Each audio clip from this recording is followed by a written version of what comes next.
Bueno, vamos a tener la lectura y meditación de esta mañana en la carta de Primera de Pedro, capítulo 2, versículos 1 al 3. Primera de Pedro 2, 1 al 3. Continuamos con el trayecto que llevamos. Y dice así: desechando, pues, toda malicia, todo engaño, hipocresía, envidias y todas las detracciones. Desead, como niños recién nacidos, la leche espiritual no adulterada, para que por ella crezcáis para salvación, si es que habéis gustado la benignidad del Señor. Este es el texto de esta mañana, hermanito. Seguimos como veis en Primera de Pedro. Esta carta fue escrita a los cristianos para darles a conocer el propósito de Dios para su vida en medio de todo lo que estaban viviendo. Ese propósito de Dios para su vida en medio de lo que estaban viviendo lo tenemos somero, lo tenemos muy reducido en el versículo 2 de ese mismo capítulo primero, ¿verdad? Donde dice que habíamos sido elegidos según la presencia de Dios Padre en la santificación del Espíritu, para obedecer, para ser rociados con la sangre de Jesucristo. Y bueno, si vemos aquí en los encabezados de este primer capítulo que acabamos de dejar, después de la salutación, lo primero que te viene es un llamado a una esperanza viva y a una vida santa. Una esperanza viva, versículo 3, versículo 13, llamamiento a una vida santa. Lo que el texto que vamos a tener esta mañana nos va a enseñar es a poner las bases para tener un llamado a una vida santa en medio de una esperanza viva. Eso es lo que nos está explicando aquí estos 3 versículos del capítulo segundo. Y si os fijáis, hay 2 palabras aquí que tal vez, bueno, pues en medio de todas las que tienen estos 3 versículos puedan pasar un poco desapercibidas, pero son la madre del borrego y son las claves. Una de ellas es la primera palabra, que te dice desechando. Pero la otra es la primera palabra del versículo segundo, que te dice desear. Toda la meditación de hoy va a girar precisamente en torno a esas 2 palabras, a desechar y a desear. Si vosotros recordáis, el ser humano fue creado por Dios de manera perfecta, y fue creado por Dios de manera perfecta en un estado condicional. O sea, Dios le dijo, obedéceme y tendrás vida. Obedéceme, y esta situación de perfección que de momento es sujeta a condición, porque te he dicho que no coma del árbol del conocimiento del bien y del mal, esta situación que en principio es condicional se va a convertir en algo permanente. Dios es inmutable. En Dios no hay cambio. Dios no necesita cambios porque Él es perfecto en todo. Por tanto, no puede mejorar en nada, puesto que es el eterno Dios, el omnisciente, el omnipotente, el glorioso, el santo, el justo. En todas sus cualidades Dios es perfecto. Y no solo Dios es perfecto, lo ha sido siempre en la eternidad y lo será siempre en la eternidad. Pero el hombre es diferente. La gran diferencia entre Dios y el hombre es que Dios es y el hombre fue hecho. Dios no ha tenido un comienzo y el hombre sí. Claro, todo aquello que tiene un comienzo está sujeto a cambio. Porque ha tenido un comienzo, ha habido ahí un cambio profundo. De la nada, de la no existencia, ha pasado a la nada. Ha pasado a la existencia. Luego hay otra serie de cambios en el caso del hombre. El hombre, como os digo, fue creado en un estado perfecto, condicional, con vistas a que aquello se convirtiera en algo permanente. Pero hubo un cambio. Y el cambio fue el pecado. La desobediencia del hombre trajo al hombre otro nuevo cambio, pero esta vez en negativo en lugar de en positivo. En cuestión, Dios es inmutable, sus criaturas no. Y el hombre y la mujer estamos sujetos a cambio a lo largo de nuestra vida. Tú vas a ver que Enoc irá cambiando. Irá cambiando porque irá madurando. Irá cambiando porque se irá haciendo un hombre. Irá cambiando porque irá conociendo al Señor e irá siendo hecho a imagen y semejanza del Señor a través de una relación personal con Él. ¿Por qué? Porque la promesa de Dios para los padres es que Él salvará su casa. No solamente a los padres, también a los hijos. Pero lo mismo que hay cambios en positivo, hay cambios en negativo en la vida del hombre. Hay gente que nace en la misma situación que el resto, pero tú observas su vida y su vida es mucho peor que la del resto. Su vida no está caracterizada por cambios en positivo, sino por cambios en negativo. Es así. El único que no sufre cambio es el Señor. El hombre sufre cambio. El hombre cayó de la gracia y el hombre arrastró a sus descendientes. Pues muy bien. Para volver a ser, que es el propósito de Dios para el hombre, y de lo que en el fondo está hablando aquí Pedro desde que empezó su carta, para volver a ser el hombre, aquello que Dios se propuso, aquello que Dios quiere que sea, para volver a ser el hombre, aquello que Dios quiso, el hombre necesita desechar y necesita desear. ¿Desechar el qué? Desechar lo malo. Cualquier persona en este mundo tiene su vida llena de pecado.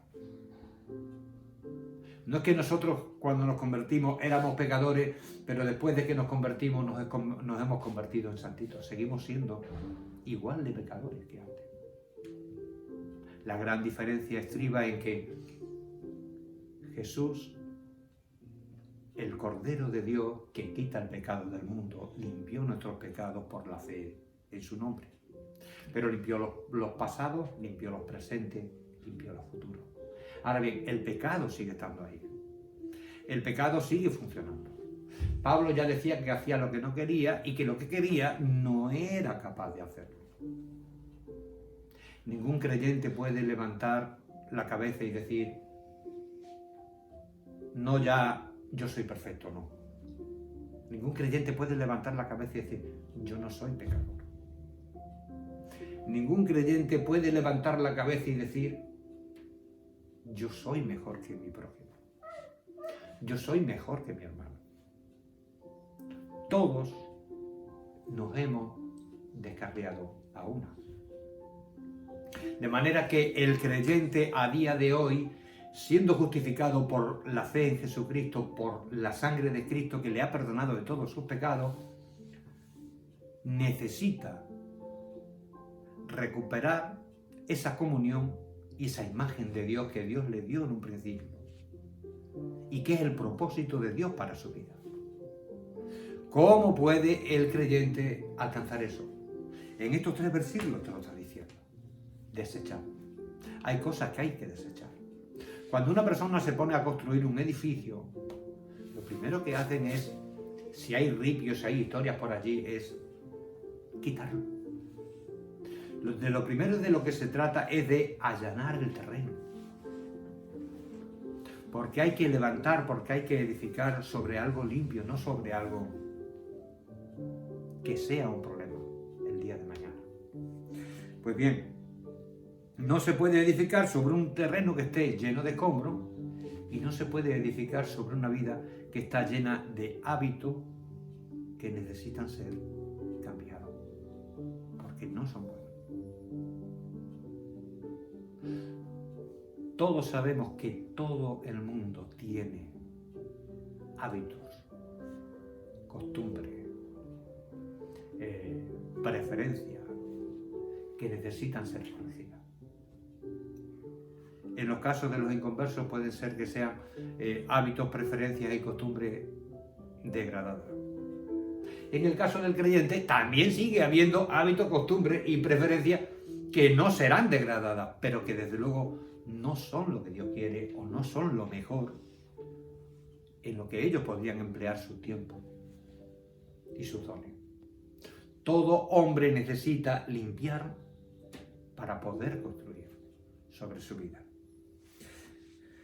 Por eso, porque no se puede edificar una vida sobre un modelo de pecado, que es lo que cada uno de nosotros ha recibido como naturaleza, aquí nos está diciendo y nos está llamando a desechar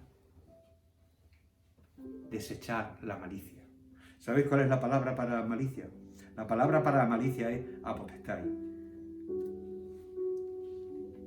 Y ese desechar es desechar como niños espirituales, mira, desechando toda malicia. Ese desechando toda la malicia, en el fondo lo que te está hablando es de desvestirte de la malicia, desvestirte de la maldad.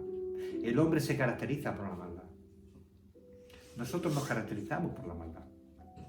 Todavía estamos en el pecado. El pecado es como si podríamos asemejarlo a algo que nos está ensuciando continuamente el cuerpo,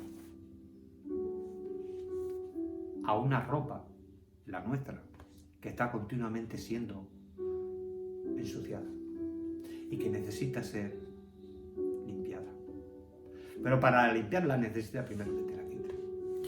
La palabra apostatai es una palabra que equivale a quitarte la ropa que tú estás vistiendo, porque está llena de maldad, porque está llena de pecado, porque está llena de aquello que no le agrada a Dios y que te avergüenza a ti y a mí. Por eso aquí la Biblia es clara cuando dice desechar toda malicia. Hay que deshacerse de cosas, de hábitos, de costumbres que no son parte de la voluntad del Señor para tu vida o para la mía, y que están manchando nuestra vida, que están manchando nuestro cuerpo, nuestra alma. Pero la malicia ahora ya empieza a ser definida. Y fijaros, la palabra malicia significa kakia. Se emplea para la maldad e incluye todas las corruptas costumbres del paganismo y de la carne. Y de la carne. Los hombres no simplemente tenemos una malicia. Tenemos una malicia que lo engloba todo, que lo abarca a todo. Por eso la Biblia es clara cuando dice que nada puede hacer el hombre bueno. Incluso lo bueno del hombre muchas veces puede estar motivado por la maldad. No te fijes tanto en qué hace uno, sino por qué lo hace. Porque puede que sea un bien aparentemente en sí mismo, pero en realidad sea un pecado colosal, un pecado de orgullo, un pecado de sobreestima, un pecado de búsqueda de gloria.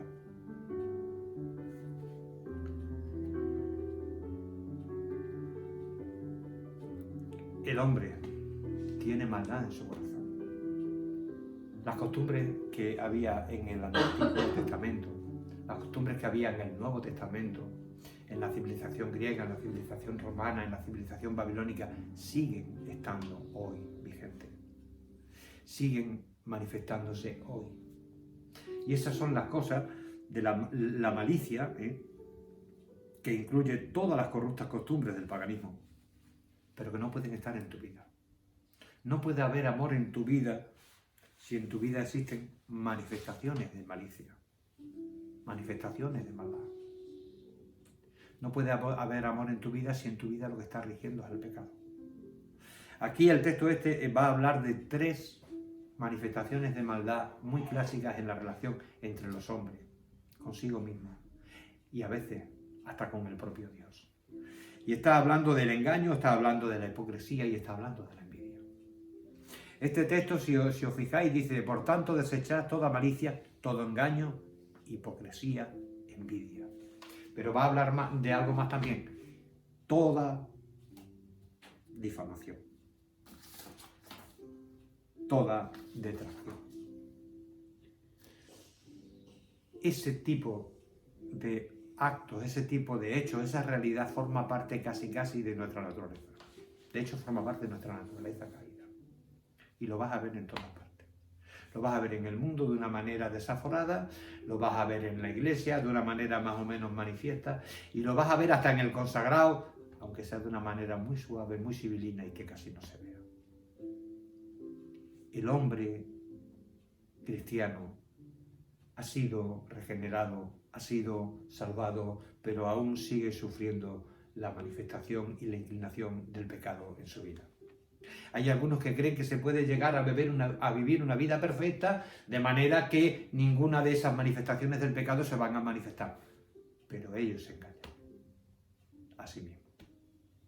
La realidad es que el pecado va a ir acompañando al hombre en mayor o menor medida, en tanto en cuanto esté en este mundo.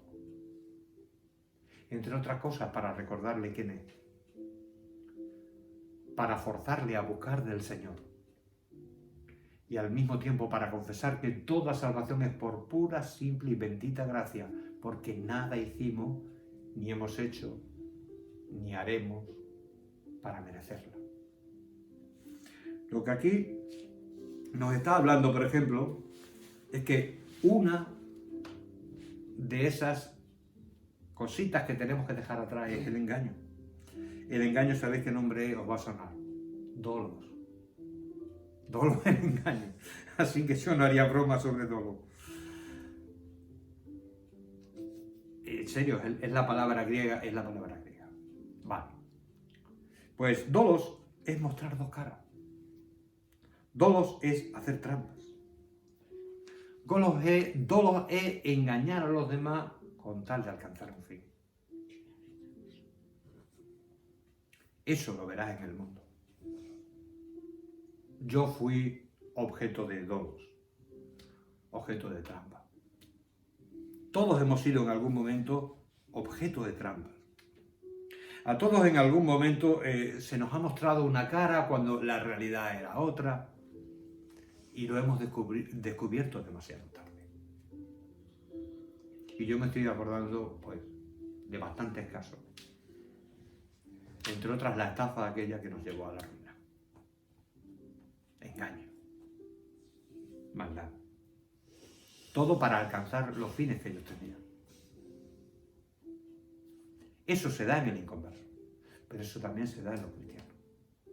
A veces los cristianos pretendemos ser más de lo que somos.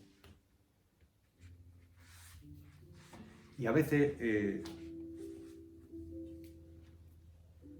jugamos con la realidad, pretendiendo dar a entender lo que no somos. Pero hay otra realidad más que hay que dejar si quieres crecer en el Señor. Y lo tienes en el versículo 1 también. Es el siguiente. Nos habla de la hipocresía. Una palabra con historia. La hipocresía es una palabra muy peligrosa. Una palabra que hace a un hombre acreedor al infierno. Y una palabra de la que en ocasiones de manera consciente o inconsciente casi todos los seres humanos participan.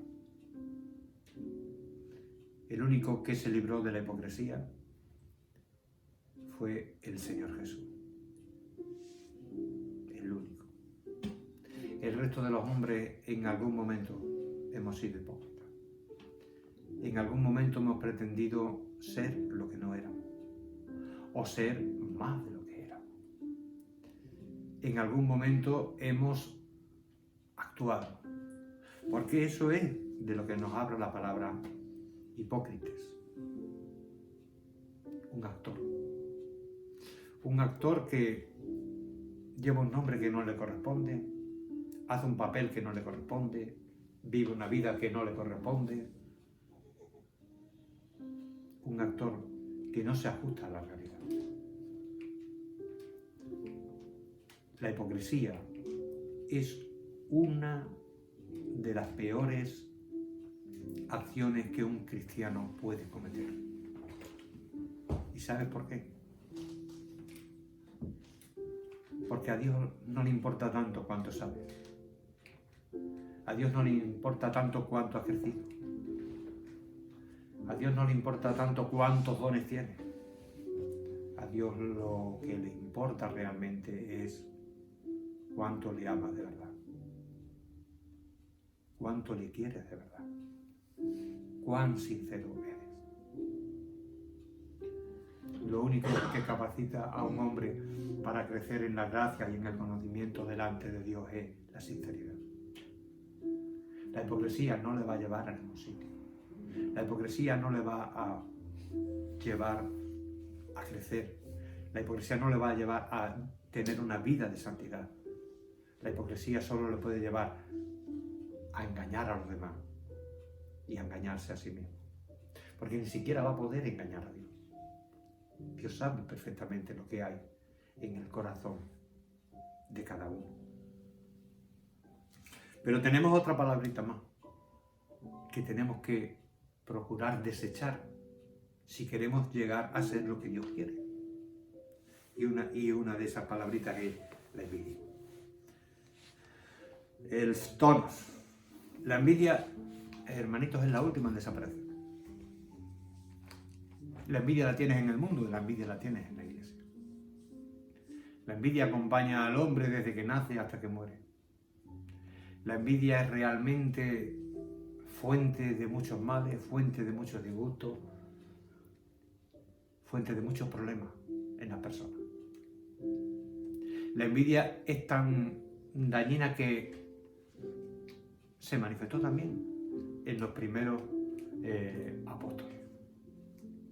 Santiago y Apóstol eran envidiados por los otros porque Santiago y Juan eran envidiados por los otros, que claro, ellos eran supuestamente algo más a ojos de los otros 10 delante del Señor.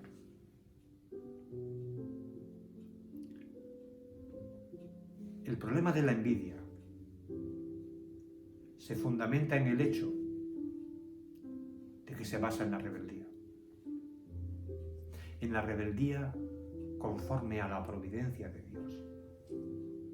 Cuando tú envidias, cuando tú quieres algo que tú no tienes, en el fondo lo que estás mostrando es sencillamente que no estás conforme con aquello que Dios te ha dado, con aquello que Dios te ha provisto o con la situación donde Dios te ha puesto. Ese es el problema de la envidia.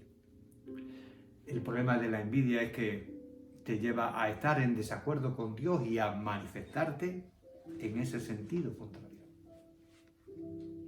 El hombre y la mujer que han aprendido a confiar en el Señor, que han aprendido a amar a Dios, que han descubierto que el hecho de que Dios es un Dios de amor es una realidad plena en su vida, que está dirigiendo todo para la gloria de Dios y para su bendición, ese hombre que ha descubierto eso, que Dios dirige todo para su gloria y nuestra bendición, ese hombre no tiene envidia.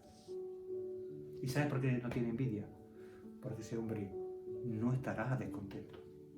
Porque ese hombre va a aceptar los planes de Dios en su vida como algo que le bendice, como algo que le va formando a la imagen y a la semejanza de Dios. El hombre que envidia es el hombre que no está de acuerdo con los planes de Dios, que no acepta los planes de Dios. El hombre que acepta la voluntad de Dios no tiene ese problema. La envidia es pues un disentir y un rebelarse contra la providencia de Dios, quien reparte sus dones conforme a su voluntad. Pero luego tenemos otro puntito más, otra palabrita más, que también tenemos que dejar. Todas las detracciones. Esto se da en todas partes. A veces yo de broma digo, bueno, es que los testigos de Jehová se dan. ¡Buf! Y es verdad que se dan, pero se da en todas partes. No solo se da entre los testigos de Jehová. Se da entre los testigos de Jehová, se da entre los católicos, se da en los evangélicos, se da en el mundo, se da en los musulmanes, se da en los ricos, en los pobres, en los viejos, en los jóvenes. En todas partes se dan las distracciones. ¿Cuáles son las distracciones? Hablar mal. Gratuitamente. Con el objetivo de menospreciar, con el objetivo de rebajar, con el objetivo de dañar a tu prójimo o a tu hermano. Pero la Biblia aquí nos está diciendo que tenemos que dejar las distracciones. Las distracciones se llaman catalalia. La palabra griega catalalia. Y significa literalmente hablar mal. El problema de las distracciones es que también tienen un origen muy parecido al de la Biblia. El que empieza a hablar mal de los demás, empieza a hablar mal de los demás porque no está a gusto consigo mismo. Y entonces, para no mirarse a sí mismo, para no aceptarse a sí mismo, empieza a enfocar y a apuntar a los supuestos o reales defectos de los demás. Ese es el problema de los que hablamos. Bueno, la verdad es que el Señor dice que Él es el juez de los hombres, el único juez de toda la tierra, el único que es justo, entre otras cosas porque sabe y conoce las circunstancias por las que estaba viviendo la persona. Ni tú ni yo somos quienes para juzgar ni al inconverso, ni al hermano, ni siquiera a nosotros mismos. Nosotros no tenemos todo el conocimiento. Nosotros no tenemos todas las composiciones que van formando ese cuadro de la vida de fulano, de la vida de mengano, de mi propia vida, de la de los demás, para ponerme a criticar, para ponerme a hablar. Porque Dios quiere que tú y yo, cuando hablemos, sea para edificar, para bendecir, para darle la gloria a Dios o animar a los hombres. Dios no quiere que detractemos. Dios no quiere que nos dediquemos a machacar a los demás.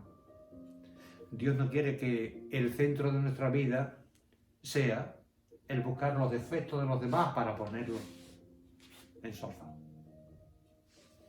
Dios quiere que el centro de tu vida sea Cristo Jesús.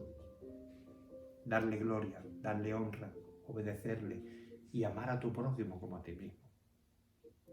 Para ser el hombre y la mujer que Dios quiere que sea, el hombre y la mujer tienen que dejar, tienen que desechar la mentira, desechar la envidia, desechar las detracciones, desechar. Pero no es solamente cuestión de desechar. Porque es cierto que el hombre, a raíz de su caída, está, entre comillas, adornado de defectos malvados, de los que hemos hablado hasta este momento, que deben ser erradicados en todo lo posible. No es simplemente una cuestión de desechar, de quitar. Es también una cuestión de aportar, de desear. Y ese es el que tienes en el versículo 2. Desead como niños recién nacidos la leche espiritual no adulterada. Para que lleguemos a ser aquello que Dios quiere y tengamos la vida que en el fondo cada uno de nosotros desea, hay dos cosas que tenemos que hacer. Una es desechar aquello que no es bueno, aquello que no forma parte de la voluntad de Dios, y la otra es desear la leche espiritual no adulterada. La leche espiritual no adulterada es la palabra. ¿Por qué tenemos que desear la palabra? Porque es la palabra la que forma y la que crea tu nueva vida. El nuevo hombre o la nueva mujer. la nueva relación con el Señor. Dios siempre obra a través de su palabra. Ya lo hizo en la creación. Dios dijo, sea la luz, dijo la luz. Dios dijo, hagamos al hombre a nuestra imagen y semejanza, y el hombre fue creado a imagen y semejanza. A través de su palabra Dios crea. La palabra de Dios no es como la palabra del hombre. La palabra del hombre son palabras que se emiten al aire y que se vierten, se van, desaparecen y muchas veces no se consigue nada con ellas.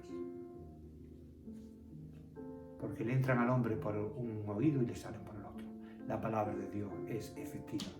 La palabra de Dios es eficaz. La palabra de Dios es Dios mismo. Es la persona del Hijo. La persona del Hijo que obra en aquello que el Padre le ha dado desde la eternidad. Vida y vida en abundancia por medio de su palabra. Su palabra es esto. En esta vida las cosas no crecen porque sí. Sales afuera y ves que las plantas necesitan agua para crecer, necesitan agua para desarrollarse, necesitan agua para madurar y dar fruto. Hay un proceso y ese proceso es inevitable. Dios obra a través de un proceso que es el alimento. Nuestras vidas se están manteniendo gracias a el proceso de la alimentación, que lo empiezas a ver en los campos, en la semilla que germina, y lo acabas de ver hecho realidad cuando te pones a comer unos alimentos que Dios te ha dado después de dar la bendición. Bien, ocurre lo mismo en la vida del cristiano. El creyente tiene que desear, como niño recién nacido, la leche espiritual no adulterada. Si el creyente no desea la leche espiritual no adulterada, si el creyente no desea la leche espiritual, le va a costar edificarse, le va a costar fortalecerse, le va a costar madurar, le va a costar ser el hombre y la mujer que Dios quiere. Dios tiene una manera de hacerte a su imagen y semejanza, y es su palabra. Es su palabra la que te va dando a conocer aquello que tienes que dejar, aquello que tienes que desear y aquello de lo que te tienes que apropiar. Es su palabra la que va haciendo su obra en ti. De manera que el niño, el bebé, se acaba convirtiendo en muchachito, se acaba convirtiendo en hombre, se acaba convirtiendo en mujer, se acaba convirtiendo en alguien que no solo bendice a su alrededor, sino que además se reproduce en el Señor, para la gloria de Dios, la edificación de su vida, la bendición de la iglesia y la salvación de las almas. Dios tiene su método, y el método de Dios es el hombre. Dios va a obrar en el hombre, pero para eso el hombre necesita desear, como niño recién nacido, la leche espiritual no adulterada. La leche espiritual no adulterada quiere decir que el creyente, el cristiano, debe desear la leche de la palabra, sin añadidos humanos, con la dirección del Espíritu Santo. Es la palabra de Dios la que formará toda tu vida. Si tú la deseas, si tú la consumes, si tú te alimentas de ella. ¿Por qué? Fijaros lo que dice aquí. Desead como niños recién nacidos la leche espiritual no adulterada, para que por ella crezcáis para salvación. ¿Es que el creyente tiene que crecer para salvación?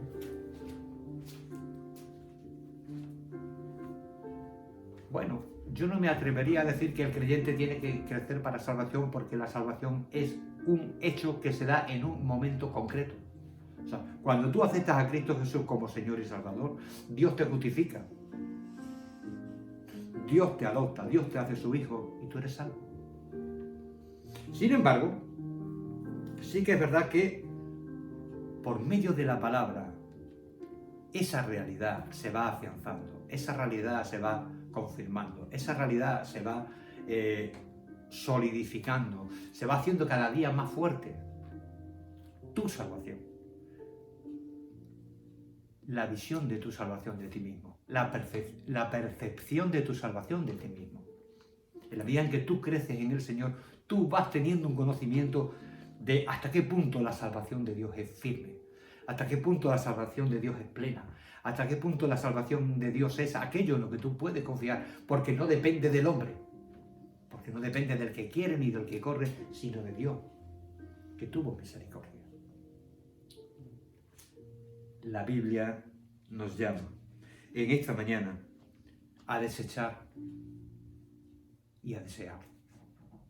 El Espíritu de Dios te va a ir mediante la guía y la dirección de su palabra, diciéndote a lo largo de tu vida qué es aquello que tú tienes que desechar y qué es aquello que tú tienes que desear para buscar y para tomar en tu vida. De manera que crezcas no tanto para salvación, porque la salvación ya la recibiste, sino para ser el hombre y la mujer que Dios quiere que tú seas. El versículo 3 da una razón para todo esto. Y es muy sencillo. Si es que habéis gustado la benignidad del Señor. Si es que habéis gustado la benignidad del Señor. ¿Sabéis una cosa? Todos los hombres disfrutan de la benignidad de Dios. Todos. El hombre inconverso que tiene un trabajito y que todos los días tiene a dónde ir y gana lo suficiente para mantener su casa, está disfrutando de la gracia de Dios. Una gracia común. La mujer inconversa que tiene unos hijos a los que está cuidando y de los que a veces reclama, pero bueno, también está disfrutando de la gracia de Dios. Pero esos no han gustado la benignidad del Señor.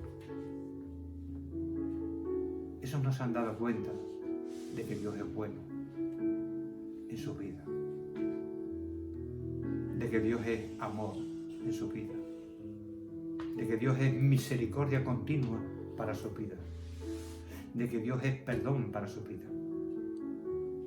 Todo aquel que deja de vivir para sí mismo y que cambia la dirección de su vida 180 grados, porque eso es la conversión, ir para allá y volverte para acá, ir alejándote de Dios para cambiar de dirección e ir acercándote a Dios. Todos aquellos que han vivido eso son aquellos que han gustado la benignidad del Señor. Y es gustar la benignidad del Señor lo que te lleva a darle tu vida, lo que te lleva a desechar todo lo malo, lo que te lleva a desear todo lo bueno, lo que te lleva a querer agradarle, bendecirle y exaltarle en tu corazón. Nosotros hemos gustado la benignidad del Señor. Cualquiera de nosotros lo sabe, por experiencia personal. Por eso Dios quiere que en este tiempo maduremos, crezcamos, desechando lo malo, deseando lo bueno y alimentándonos continuamente de la palabra. Es la palabra de Dios la que nos hará a su imagen y semejanza, para su gloria y para nuestra bendición. Y es la palabra de Dios la que obrará en Enoc, por medio de la reclamación de las promesas del pacto de gracia de sus padres con relación a él. La palabra de Dios es la que da vida. Por eso debemos desearla como niño recién nacido.